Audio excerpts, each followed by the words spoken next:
Welcome to Live Daf, your online Daf Yomi Shir. Shalom Aleichem, welcome back. Today's Daf Yomi is Rosh HaShanna Yud Gimel. We begin on Yud Beis, Amud Beis, 8 lines from the bottom of the Amud. Hatvu v'azeisim meshiyaviyu shlish min hanemili. The Gemara told us that when it comes to Tvua and Zeisim, Rashi learns Tvua is grain and grapes. V'azeisim are olives. Which year do they identify with in terms of the Truma and Maser? Is it last year's crop? This year's crop? Says the Gemara based on a Mishnah. It identifies with the year on which it developed a shlish. It grew a third of its full growth. That is sufficient growth to have it attributed to that year's crop. And that year's truma, that year's maser, will apply to this grain, although it continued growing and developing into the next year. Tosfos brings the Yerushalmi. A third of its growth allows it to be replanted and regrow. So it's sort of a microcosm of the grain which will develop from this. A third is the base, is the foundation for the rest. And therefore, on the year in which it developed a third of its growth, that is the year that it pertains to, that it's attributed to, that it identifies with, and has that truma and that maser. How do we know that this is the case? A third growth is sufficient to relate it to that year. The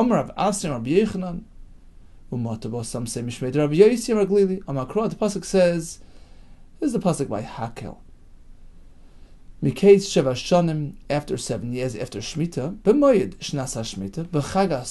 so it's Chag HaSukkos after the Shemitah, after 7 years, all gathered together and listen to the king's recital of the Psukim. This is the ceremony called Hakel. Now the kasha is, it's Sukkos after Shemitah. It's already the 8th year. What are we doing discussing the 7th year? It's after Shemitah. B'Chag HaSukkos Shminisi. It's already the 8th year. Ela loy malach. It's coming to tell you halacha regarding Truma. That what? Called Tvua. She'avia shlish b'shvius. It's coming to tell you regarding Truma, regarding Shemitah. Any grain which achieved a third of its growth during Shemitah, lefnei Rosh HaShanna,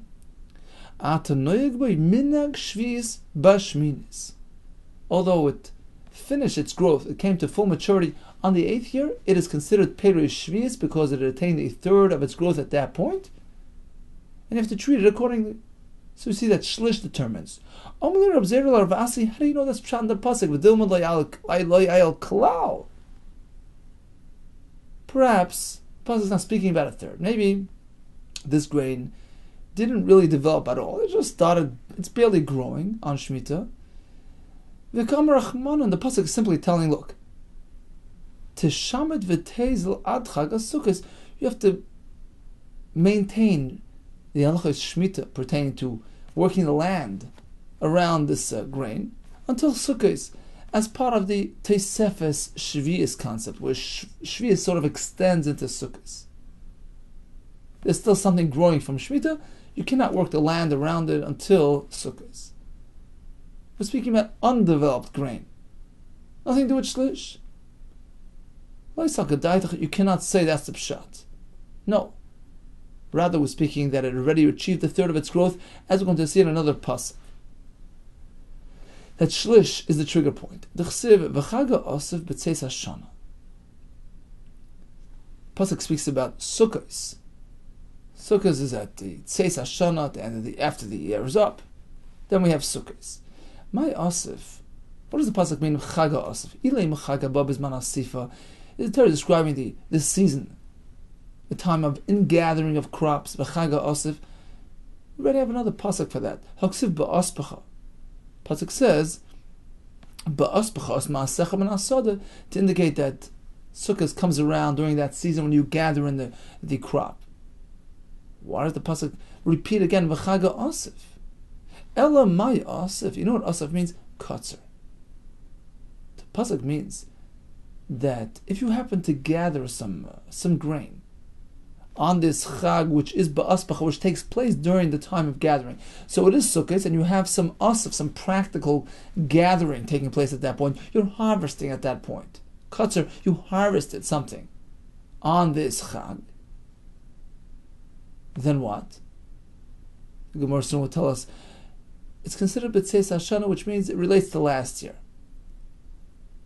V'kimlu l'Rabbanan know for a fact, they've determined the kol tvo sheniktzur b'chag, any tvo which you harvest on Sukkos, which has the ability to be harvested then, which is considered completed and fully developed and ready for harvesting on Sukkos. B'yadua, it is known, she'avia shlish lefnei Rosh HaShanna, apparently it already grew a third before Rosh HaShanna. So the pasuk here is speaking about something harvested on Sukkot, which apparently already achieved a shlish of its growth before Rosh HaShanah. Because currently B'tzeis HaShana, and the pasuk is referring to it with what words? B'tzeis HaShana, which means that it relates to last year. It's part of last year's crop. Apparently, something which achieved a shlish of its growth in any given year relates to that year. Amali Rabbi Yirmiyah Rabbi Zera. Do you mean to tell me that the Rabbanan are so proficient in these agricultural concepts, being shlish, the bachas meshlish, to determine whether it achieved a third or less than a third in the past year? They take a look at something being harvested now, and they can determine, well, it must have had a third before Rosh HaShanah. You need to be pretty expert in this field to know that the Rabbanan were proficient in these concepts. Amalei, Reb Zera responds, Lava min l'cha, didn't I already tell you? Don't take yourself out of the halacha, meaning, why are you challenging the assertion of the chachamim? This is not the first time they speak about these things. Kol midas chachamim keinu. You know what? Whenever the chacham established a measure, a midah, it was always exact, with precision and exactness. For instance, I'll give you 3 examples. Ba'arboim sa hu toivel. One is to be toivel in 40 sa of water, which is considered a sufficient amount of water to cover the average person. Chacham determined that to be the shear. And you know what? If you're missing even a drop, you're off. Ba'arboim sa, if you have 40 sa, missing chaser kurtav, just a drop, and yachalid toil. Even if you're missing a small measure like a kurtav, you can no longer use it. And yachalid boban. So you see the chachamim's shiurim were meant to be followed to the T. Another example, Kabeitza matame tumas eichlan. Pasuk says that mikala eichel asher yachel, a food which can be swallowed at once, has the ability to give over tumah. Chachamim interpreted that to mean a kabeitza, because that's the amount which is estimated that a person can swallow at once, and therefore we say kabeitza matame tumas eichlan. But kabeitza chatzer sum ena matame tumas eichlan. If it's a kabeitza missing even just a small measure, amount of a shumshum, of a sesame, doesn't have the ability to be matame. Chacham knew what they were talking about. They give you a shear and that's it. Another example, shleish al shleish. A piece of material which is 3 tfachim by 3 tfachim in size. Mitame midras. If a zav sits on it, becomes tummy because it's suitable for sitting purposes. And it's an exact shear. It's not a fluctuating shear. Shleish al shleish chaser nima achas. If it's 3 by 3 missing even one thread, ain't a matami midras. No longer has that capacity. So all of these shiurim were estimations determined by the Rabbanan to be these appropriate descriptions for these specific things, suitable for these purposes and needs. But these shiurim were set forth with exactness, precision, and non-negotiable. Likewise over here, Chacham knew what they were talking about when they said, when something is harvested on Sukkot, it achieved a third of its growth by Rosh HaShanah. It was with precision, exactness, and don't challenge it. Rabbi Yirmiyah himself, who asked this question, turned around and said, you know what? Lav milsahi, you're right. It was unfair for me to challenge this concept. I find elsewhere that indeed Chachamim were proficient with these shiurim of shlish. Lav milsahi the amri. It wasn't correct that I challenged it. You know why? The boy minei chavraya min Rav Kahana, the Bnei Yeshiva asked Rav Kahana the following question: Oimer sheikrivu Yisrael b'chnisasan la'aretz. You know, when Yisrael entered Eretz Yisrael for the first time, they will makriv the Oimer. The Minchas Oimer consisting of barley, the 16th day of Nisan. Where did they get the material for the Omer? They were new in town. Where did they get it from? Im Tomer the Ayel Biad Nachri. You're going to tell me that they used the grain grown by the non-Jews prior to them entering Eretz Yisrael. Well, that doesn't work. K'tzirchem Amrachmanu. Pasuk says, Reishis K'tzirchem is meant to be used for the Omer. Well, like K'tzir Nachri, not the barley harvested by the goy or developed in non-Jewish hands and ready for harvesting. It's not roy for the Omer. Says the Gemara, how do you even know that they were makriv the Omer that first year? Perhaps they didn't have anything to do with makriv that Omer. It never happened. You can't say that. The Pasuk says, Klal Yisrael ate the new crop day after Pesach, which means the day after the Omer. They ate on that day, but not before that. Why? What happened? What brought about the change in status? Apparently because they brought the Omer and then they were able to eat. Back to the question, which grain did they use for the carbon? So this question was posed to Rav Kahana, and he responded, Amar Lahen, you know what they used? Grain grown by non-Jews, but it was not yet developed to the point of being ready for harvesting. It was barley which had not achieved a third of its growth. It was not yet considered something roy for harvesting, and therefore it was suitable for the Omer. It was considered tzirchem because it fully developed in the hands of the Yisrael. What do you mean? V'dil ma'ay v'lo kimluhu. This apparently is Rabbi Yirmiyah speaking. Look, if you're going to go with that theory, then I have a question. How did they know? V'dil ma'ay, maybe it did achieve a third of its growth. V'lo kimluhu, the Chacham were not experts to figure out exactly how much it grew in the hands of the Nachri. Elo kimluhu. Apparently they are experts. They do know exactly what's going on. They were able to determine whether or not it achieved a third of its growth, and since they knew it was less than a third, it was right for the Omer. Back to our sugya, they're proficient, they're experts, and therefore it was incorrect of me to challenge this assertion. The Chachamim perhaps are not experts. No, they know, and in fact in our case as well, if we say that the kutzer is being harvested on Sukkot, apparently it achieved a third of its growth last year, before Rosh HaShanna, and it's considered a Shemitah product. So we see a shlish is the trigger point. Says, 1 second, back to the Omer. You haven't really proved anything. Maybe they looked around, they found some grain which hadn't really achieved any stage of development, any state of maturity, just freshly grown grain, grass grain. And they used that.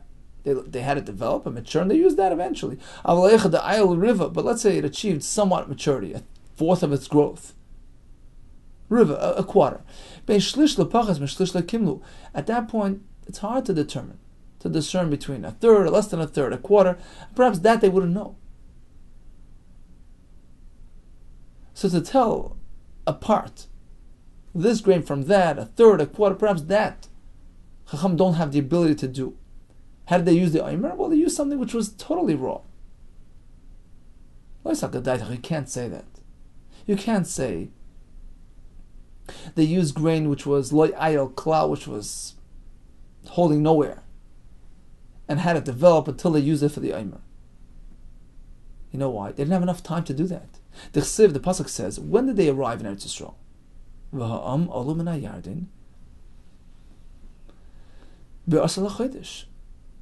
They came out of the Yarden day 10 of Nisan. Now, how many days do you have between that and the Omer? 5 days. If you're going to suggest that the grain that they encountered at that point was something totally undeveloped, how could you have fully developed grain in just 5 days? Elamai, the Isle River. Says the Gemara, okay, in response. So what do you have to say? It did develop somewhat in the hands of the Nachri. River, quarter, a danka, an eighth, and they took that grain and developed it further, waited till it was mature, ready for harvesting, 5 days later, and used it. Still not enough time. 5 days to go from a quarter to fully developed grain. Akati still b'chamsha yomi mikamalya. How could it develop in 5 days? So either way, it's not going to work. So apparently you have to say it. Israel is miraculous. Eretz Tzvi. Pasuk refers to it as Eretz Tzvi, the land of a deer. A deer runs quickly, it develops its products quickly. The land, that is. So in 5 days it can work. It can go up from a quarter to fully developed. Hachinami. So in this case as well, meaning even if you'll assume that it was totally raw and undeveloped, Eretz Tzvi ksivba. The Eretz Tzvi effect expedites its growth. It can go from close to zero to fully finished in 5 days. So perhaps that's what they encountered when they arrived near Yisrael. Totally undeveloped grain, which was clearly nowhere near a third. Even an amateur can see that. You don't need an expert. And in 5 days, it jumped all the way to harvesting. So perhaps they aren't experts in determining thirds and quarters, and we no longer have a raya that indeed the Chacham are proficient in these concepts and would be able to tell regarding the halacha we mentioned earlier, in a case where something is harvested on Sukkot, that apparently it achieved a third before Rosh HaShanna, which would prove to us that a shlish connects it to that year. We no longer have a raya to that concept. So the raya that Rabbi Yirmiyah attempted to bring is off. We have to go back to Rabbi Zera, who says, look, don't challenge. Right? Never challenge the midas of Chachamim. They knew what they were talking about. Okay, Maskef lo Rabbi Chanina. So he asks like this, let's go back to that pasuk which we used to prove this concept of a shlish.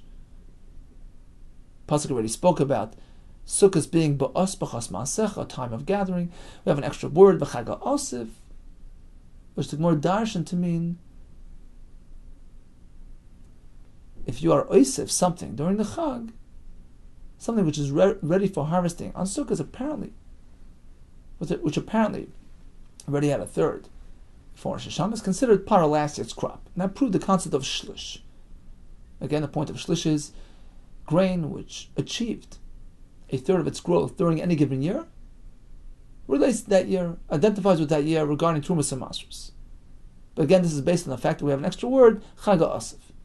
Rabbi Chanina says it's not an extra word. What do you mean? What's this Amras Dai Asif Katseru? What makes you say the word Atzif is referring to gathering and harvesting?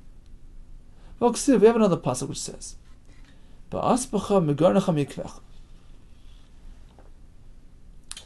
Sukkot is a Yom Tov, and the pasuk describes it as Ba'aspacha, when you gather the Ger and the Yaakov. V'amama, we learn in the Gemara Sukkah. Why does the pasuk have to describe the Ger and the Yaakov, the grain and the vines? Coming to tell you how to build a sukkah. What material do you use for the schach? B'psoilas Ger and Yaakov akasim medab. The remnants of the granary, the stalks, the remnants of your wine press, the vine branches, things which grow from the ground, are not makabel tumah, that can be used for the schach. Explains Rashi. So now perhaps the words Chag Asif are just a way of describing Yom Tov. This is the Yom Tov of the Sukkos, which are created with the Asif, the Pseilas, the remnants of your granary and your wine press.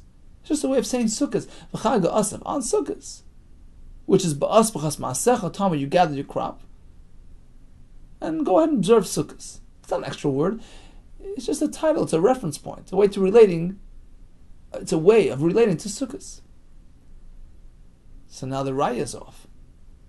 The whole raya about shlish is based on the fact that Asif is an extra pasuk, and Asif is telling you that whatever you harvest on Sukkos is considered part of last year's crop because it achieved its third. Chag Asif is just another way of saying Chag Sukkos. Reb Zera responded in frustration, you know what, we thought we had a good raya in our hands. V'asir Chanina.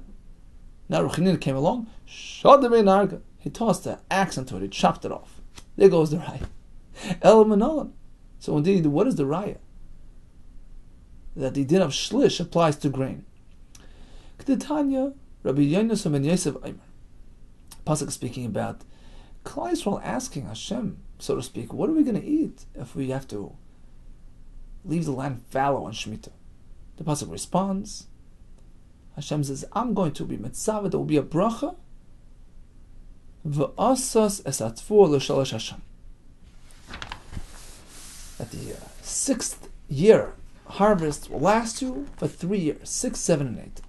Al tikri l'shalosh, instead of reading the word l'shalosh, read it ela l'shlish, to tell you that v'asas es atfur, what is considered mature tvua? L'shlish, once it achieves a third of its growth, it's sufficient maturity, it's considered enough developed. Taisus brought a Rishalmi, it can be replanted.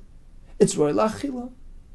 That is considered somewhat developed tvua, and now it relates to the year on which it had that shlish with respect to Trumas and Masters and Shemitah. Here's a pasuk to the concept. What do you mean?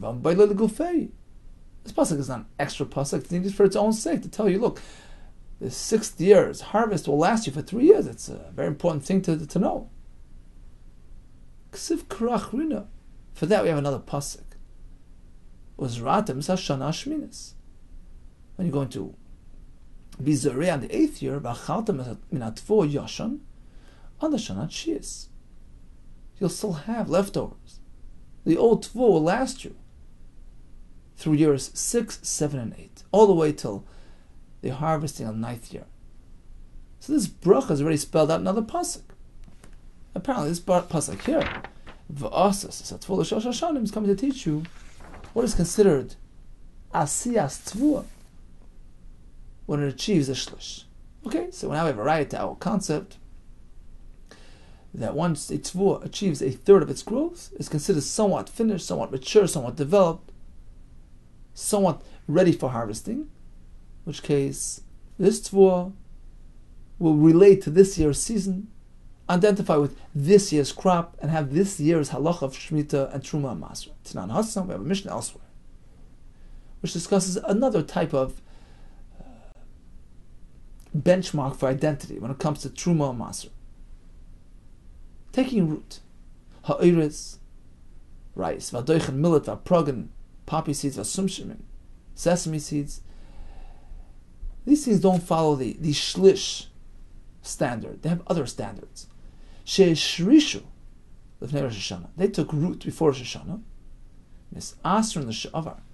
When it comes to Maser, they relate to last year, the year on which they took root. Umutar mishvius. Suppose the next year is Shemitah. They're not Shemitah products. They grew last year. Bimla, but they haven't taken root last year, only this year, which happens to be Shemitah, Asur and Mishvius. The halachas of Shemitah apply to these things. Suppose this year is not a Shemitah year. So when it comes to Masris, they relate to this year's Masr. Apparently these things follow a Hashrasha standard. That's the formula here. On the year on which it took root, that's the year they identify with, and that halacha applies to them. So in summary, we have many formulas that are applied to various products. Amar Rabban, I see the Rabban applied many different types of methods of attributing items to certain years. Some things follow third, some things follow Hashrasha, Ilan Basar Chanata. When it comes to fruit trees, Chanata is what determines. On the year on which it budded, that budding identifies it with that year. So if it achieved Chanata before Tu B'Shvat, it connects to that year. After Tu B'Shvat, it connects to the following year. And the Gemara later will explain because the budding process is the initiation of that fruit production process.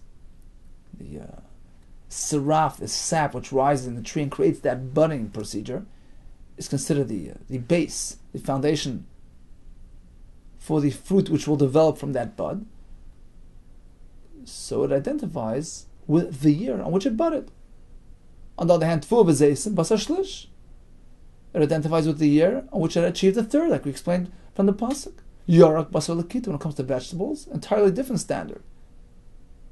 It follows the year on which it was picked. The more later will explain because unlike fruit, which has this budding process, a yarok needs to be constantly watered. If you don't water it, it dries up. It's a constant growth process. And it doesn't identify with any year. Until you pick it, you don't have it. So when you actually pick it, that's considered the completion of its growth. It identifies with this year, it belongs to this year's crop. So you have chanata by the tree, shlish by the tvov v'zeisim, and lakita by the yorok. Now we have a fourth standard, taking root when it comes to rice, beans, seeds. Hani kaman shavinu rabbanon. Why did the rabbanon create a new formula? Why hashrasha? Which is unlike any of the other determinant factors. Rabba came back and he explained like this. I'll tell you why. You see, Rashi explains that aside from tvov v'zeisim, where the master is min Torah, the master of fruit is midrabanan, master of vegetables midrabanan, seeds midrabanan. So Rabbanan looked to make it perhaps convenient, and therefore when it comes to seeds, we have a reason why the Rabbanan decided to follow the Ashrasha. So when it comes to the Ilan, it's a svara. The Chanata is considered the initiation of the fruit. Yarok, Basal, Lakita, actually explained, it's all based on svara. And likewise, when it comes to these seeds, says Rabbi, there's a reason for it. Hadama Rabba, you know why? Prachan. Since these seeds are prachan, they're picked a bit at a time, bunches at a time. The Lashon prachan, Rashi says, is it crumbles because they wait until it dries and then they pick it and then it crumbles off the stalks or whatever it is. So they wait until it dries up. So they pick it at different times, meaning they plant it all together. It takes root all together at the same time. But as far as picking, you need to wait until the patches dry up and are ready for harvesting. It makes things complicated. How are you going to keep track which one was picked on which day? These seeds and beans are picked a bunch at a time. Rabbanan said, you know what, for convenience sake, for clarity's sake, let's follow the time which it took root, and therefore it's all considered part of the same crop. Amli Abaye says, Abaye, what's the problem? You're picking at different times. Why can't you just mix them all together and take truma from them all at once?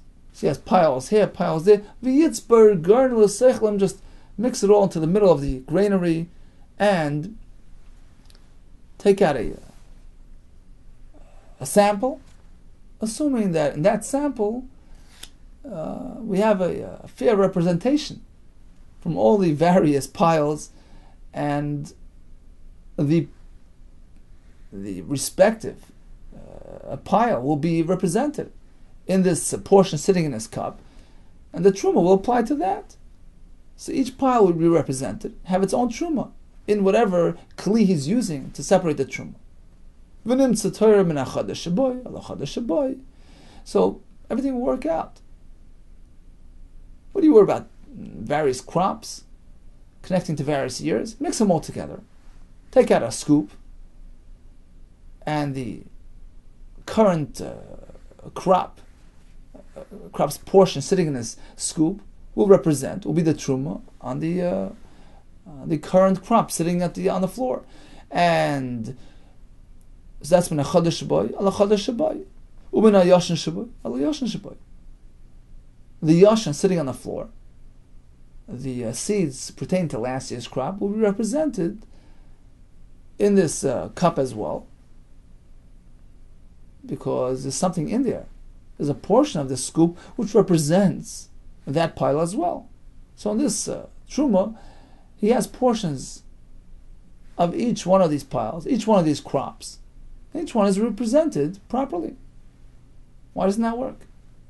So basically he's asking, why did the Rabban have to introduce a new concept? When it comes to seeds, we follow the year on which they took root, because otherwise we'll have confusion.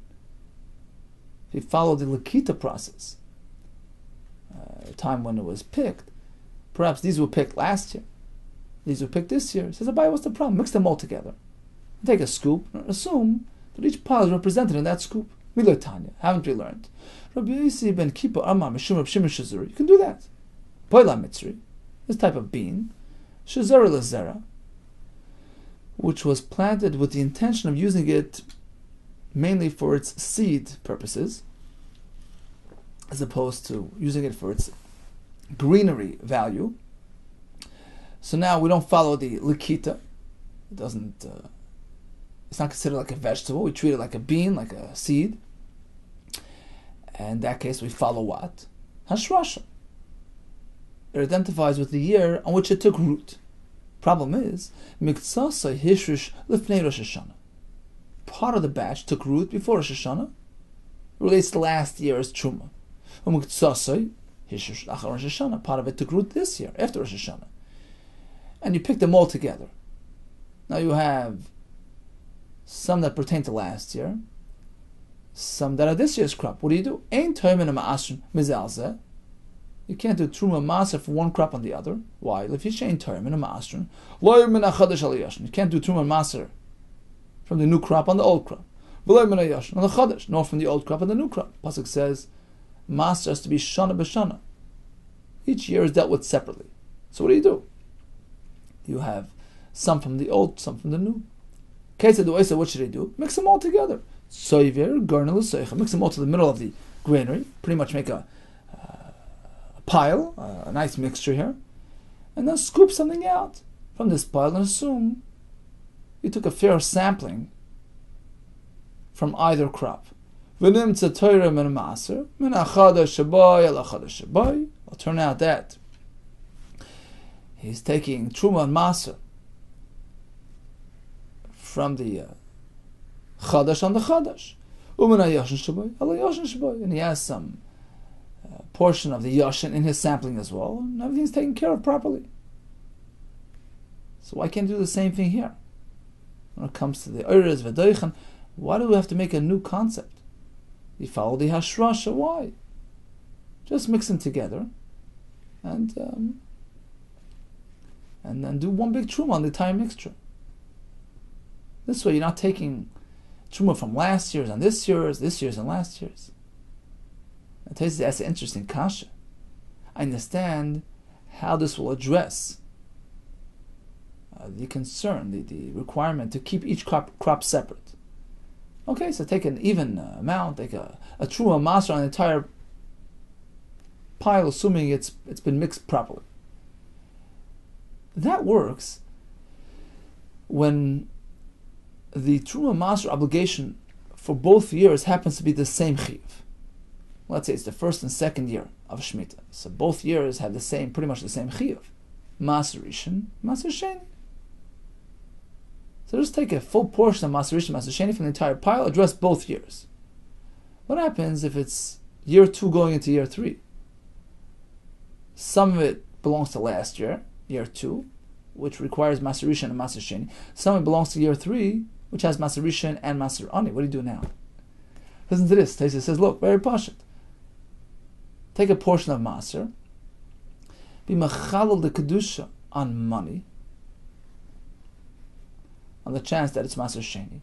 Take the money either in Yerushalayim, spend it on money on food in Yerushalayim, just in case it's maser sheni, and take the seeds and give it to the aniyim, just in case it's maser ani. So you've addressed all the aspects, covered all the bases. Okay, so getting back to the Gemara, what's the problem? Just mix them up together and do one hafresh. Amalei. So Rabbi responds, you're being a ride from who? Rabbi Shimon Shazuri Ka'amris. You're coming from Shimon Shazuri, he says you can mix them up and take a sampling. That's a chiddush. Rabbi Shimon Shazuri Savar Yeshbil. He holds you can rely on mixing.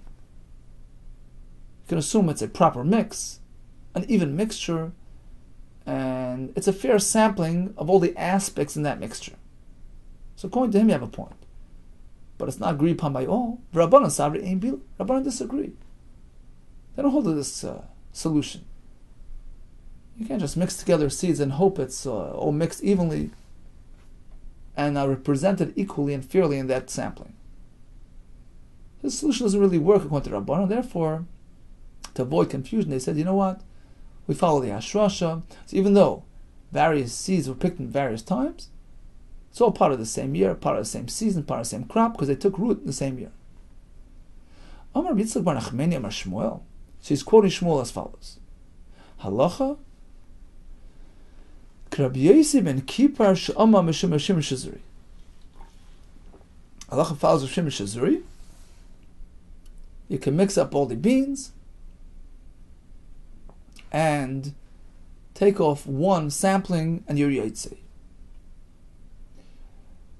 So although part of it took root last year, part of it took root this year, don't worry, mix them together, take a sampling of Truma Maser, assuming both crops are represented equally and evenly and fairly in the sampling. Did Shmuel say you can do that?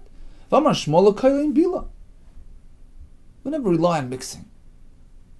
We can't know that it's a proper mix, except by liquids, wine and oil, which mixes properly, but solids, dry things, beans, you can't rely on the bila. So how can Shmuel tell us that halacha follows Reb Shimon Shazuri? Mix them up and take out the truma. Reb Zeri asked this kasha because he forgot Hodamar Shmuel. Shmuel himself already explained himself. You know what I meant? Mix them up and take one truma. Not because the mixture is a proper mix. If these two portions of Pula Mitzri were considered two crops, mixing would not help. Ain't bila if it's not liquid. The reason why I allow you to take one truma from this entire bunch is because I hold we don't follow hashrasha. Rashi says he found a nutana. We follow gemar pri. It's like the vegetable. Whenever it's finished, that's considered the finished product. When it's fully dried and ready to be picked, gemar pri activates the chiv of truma maser. It relates to the year in which it was nigmar. Now, when was this Pula Mitzri nigmar? This year. So it's irrelevant whether some of it took root last year, some of it this year, because the finished product came about right now. Identifies with this year. It's considered this year's crop. And you can take off this year's trumas and masers for the entire bunch, from all the piles. So true, he said, halacha Shimon Shazuri, pile it together and take one maser, but not because bila works. According to Reb Shimon, we have two separate crops here. The one that took root last year is last year's. The one that took root this year is this year's. You just mix them up together and take a sampling. Bila works. Shmuel doesn't hold of bila. He says, no, lakoid ain't bila, except for yain v'shemen. Why then does he say, halacha Reb Shimon Shazuri? He just meant to say that practically you can follow Reb Shimon Shazuri's formula, not because mixing works, not because of his reason, because of my reason. Because really, both piles have the same status when it comes to Truma Maser. The part of this year's crop, because Gemar Pri took place when? This year? Utzricha says the Gemara. Now we actually have three statements in the name of Shmuel. Halacha Reb Shimon Shazuri. You take off one truma from the entire supply. Bila does not work except for yain v'shemen. And the Gemara is going to try to figure out why all three statements are necessary. Each one is teaching a lesson. If Shmuel would only say halacha follows Reb Shimon Shazuri, I would have misinterpreted. I wouldn't understand what he's saying. I would think mishum de kasavi yesh bila. We're speaking of two different crops, and you can mix them together and assume it's a proper blend.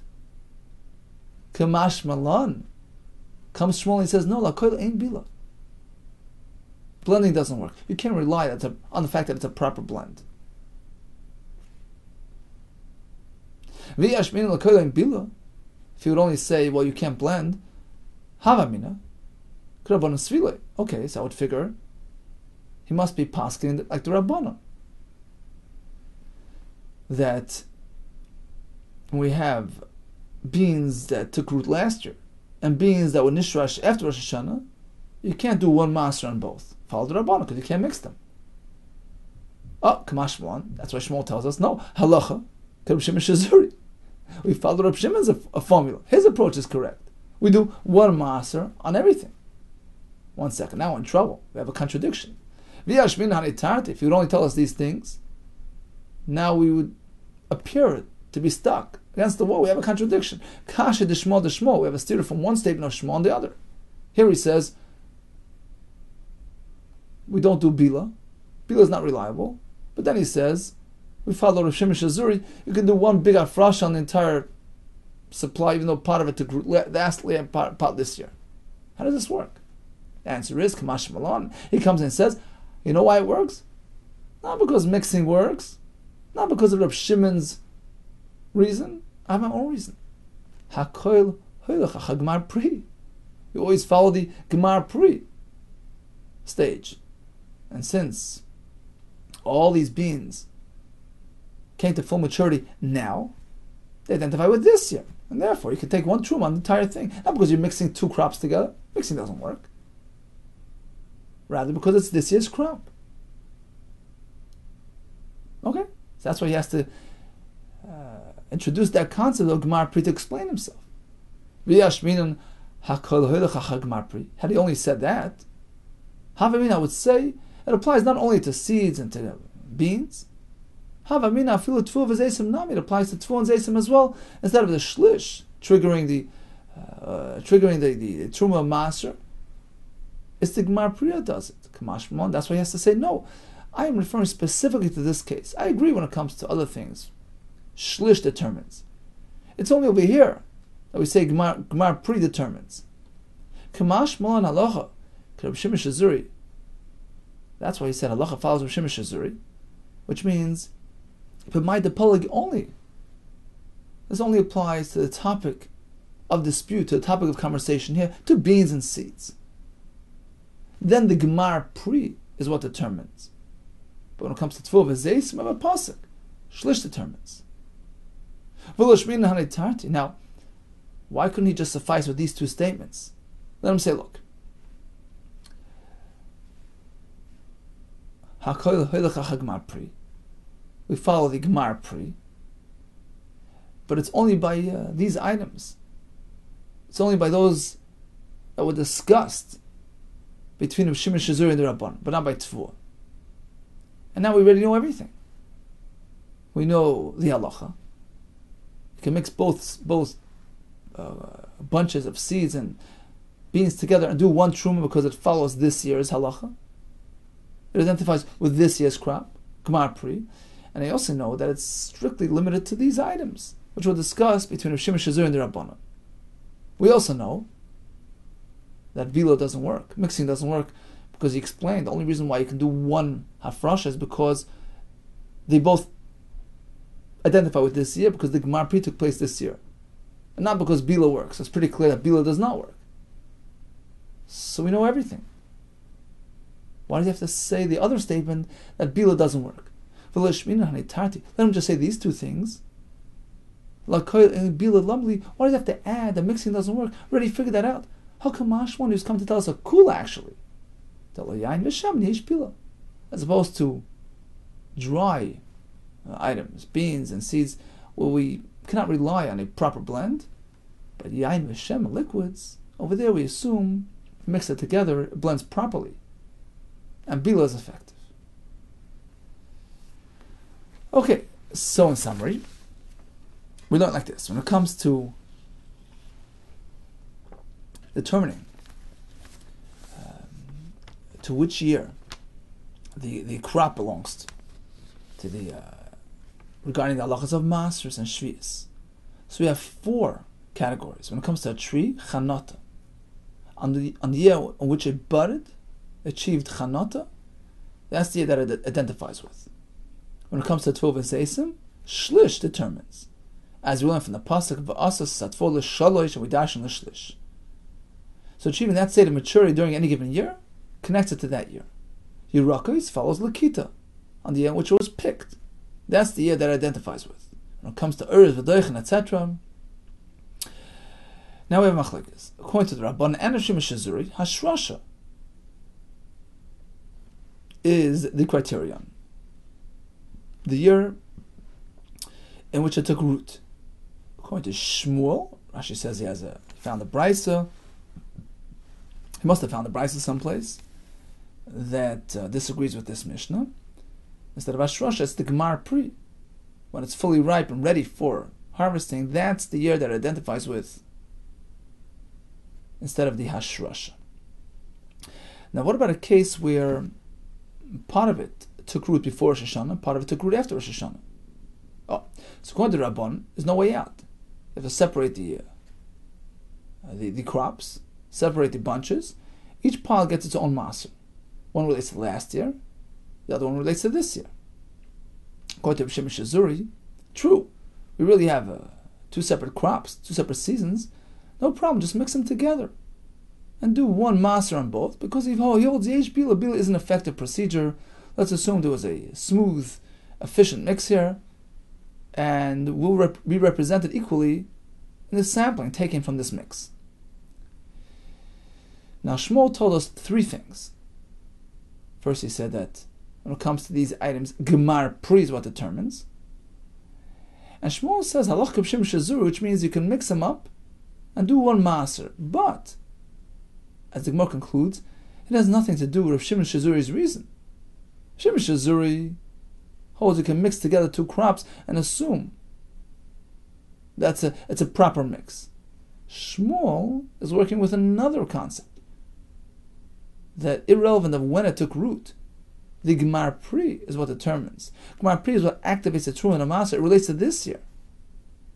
It's part of this year's crop, and therefore he says, no problem, take all the beans, whether they took root before or after Rosh Hashanah, mix them together.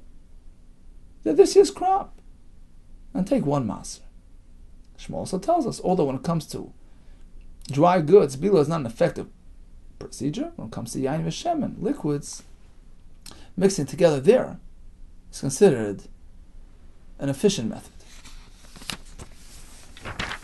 Okay, so in summation of what we learned today, we started looking for a raya that Tvu V'Zeisim is totally in shlish. We had some attempts. The maskana of the Gemara was V'Asas Atvu L'Shalosh Hashanim, provided that limud, that a shlish of the asiyah is considered an asiyah, and it will connect to the year on which it achieves a third of its growth. Rabbi made a list for us that when it comes to Ilan, Chanata is what triggers Tvu V'Zeisim Ashlish. Yorak follows Lakita, and when it comes to seeds and beans, the Rabbanan determined, for convenience sake, let's follow the Ashrasha to avoid any confusion. Now that's going to be the fourth item on the list. And we concluded actually with Shmuel, who said that when it comes to these items, the Gemar Pri is what's Kaveya, in which case it's similar to the Irakais. All the best to you, and much, much Hatzlach.